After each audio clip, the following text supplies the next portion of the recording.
अमरावतीच्या बोराट्या खेडा या ठिकाणी शाळेची भीषण अवस्था आहे। जिल्हा परिषद मराठी शाळेची ही दुरावस्था आहे।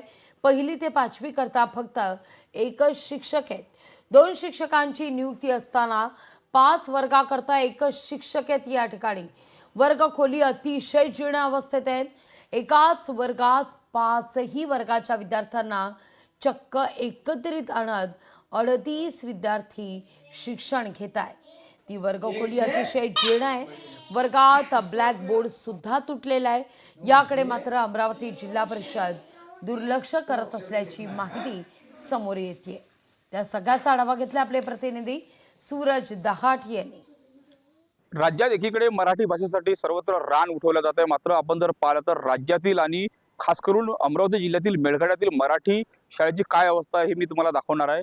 मी सध्या उभा आहे मेळघाटातील बोराटा खेळा या जिल्हा परिषद शाळेमध्ये। या ठिकाणी जर आपण पाहिलं तर या ठिकाणी 1 ते 5 पर्यंत ही संपूर्ण शाळा आहे, मात्र 1 ते 5 पर्यंत जर पाहिलं तर चक्क 38 विद्यार्थी एकाच वर्गामध्ये या ठिकाणी शिक्षण घेत असल्याची धक्कादायक बाब या ठिकाणी पुढे आली आहे। आपण जर पाहिलं तर काही महिन्यांपूर्वी जर पाहिलं या ठिकाणी वादळ आलं होतं आणि वादळामुळे जर पाहिलं ते संपूर्ण जे आहे एका बाजूची दुसरी इमारत जी आहे इमारतीचे छप्पर उडाले होते। त्यामुळे जर पाहिलं तर या ठिकाणी 4 महिन्यापासून या संपूर्ण इमारतीचं बांधकाम चालू आहे, मात्र अद्यापर्यंत या ठिकाणी इमारतीचं बांधकाम या ठिकाणी झालेलं नाही। सर, एकंदरीत काय कशा प्रकारचा या ठिकाणी अडचणीचा सामना करावा लागतो? जागेची कमतरता असल्यामुळे हे सर्व विद्यार्थी आम्हाला एकत्र बसावे लागतात।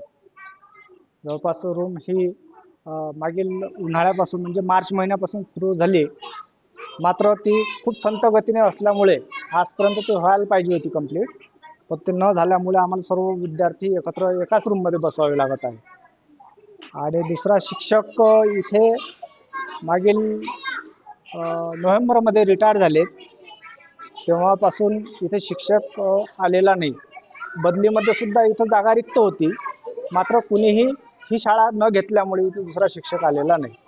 सूरज दहाट, लोकशाही मराठी, मेळघाट, अमरावती।